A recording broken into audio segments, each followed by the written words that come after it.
Hey guys, Montae here. We're going to discuss everything related to free-to-play in the last Modcast Q&A of the year. But before we get to that, let's talk about last week's poll results from the Kingdom Divided poll. Questions number 16 and 17 will affect free-to-play, and both passed with flying colors. For question number 16, the Skull Scepter will be buffed from +4 magic attack bonus to +10, giving it the same magic attack bonus as all the elemental staffs, but lacking the ability to provide an unlimited room source, as well as not being able to autocast any spell.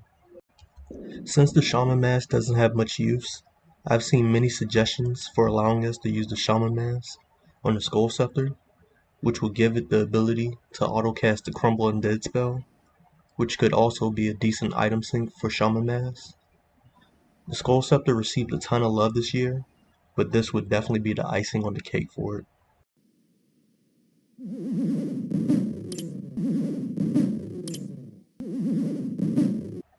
For question number 17, ash drops from certain creatures will be replaced with demonic ashes, which will give prayer XP when used, and are intended to function similar to bearing bones. Imps will drop fiendish ashes, and when used, will give 10 prayer XP each. Lesser and greater demons will drop demonic ashes, giving 25 prayer XP each. Big bones currently provide the best amount of prayer XP, which is 15 prayer XP per use. Demonic ashes will definitely increase prayer rates for regular accounts. It is speculated to increase it from 43k XP per hour up to 70k through 110k XP per hour, depending on how demonic ashes actually function. For Armin, training melees at lesser demons could possibly become an alternative prayer training method, especially for hardcore Armin who choose to avoid risking their hardcore status in the wilderness doing the Boneyard method. There's a ton of content just from the last 3 polls that the dev team will be working on starting next week, so we aren't going to expect these changes to be in the game until at least early January through March, maybe even longer. The last Modcast Q&A of the year will be featured by mods Aiza, Ash, Squid, and Husky. Someone asks, can they add bonuses to the armor rewards from Castle Wars, specifically having the bonuses in the minigame itself? Mod Aiza said he sees the equipment more as cosmetics rather than valuable armor, and that the fact that they have use for pures is pretty cool, unless there was some genuine reason to change it.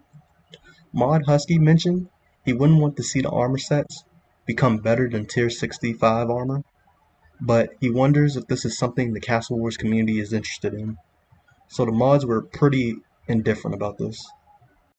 Someone asks, will there be any further last man standing reward changes in the near future? There was no answer for additional rewards for the minigame at this time. However, Mod Ash mentioned they suggest making more layouts and game modes, such as Zerkers, One Defense Pures, and more, but there's no set date for this release.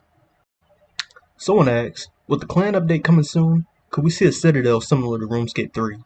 Mod Ash explains there's a lot old school RuneScape could learn from the original Citadel from back in 2011 RuneScape 2 to current RuneScape 3, which old school RuneScape could benefit from. Mod Ash said they would like clans that have a controlled private space type of instance in standard game worlds instead of how RS3 does it, where when you enter a clan's instance, they would world hop you to a dedicated clan world. They want to give players some customization in the form of themes, hopefully, but they don't intend on doing any extreme customization like in RS3 with multiple layouts, building tiers, or day and night cycles.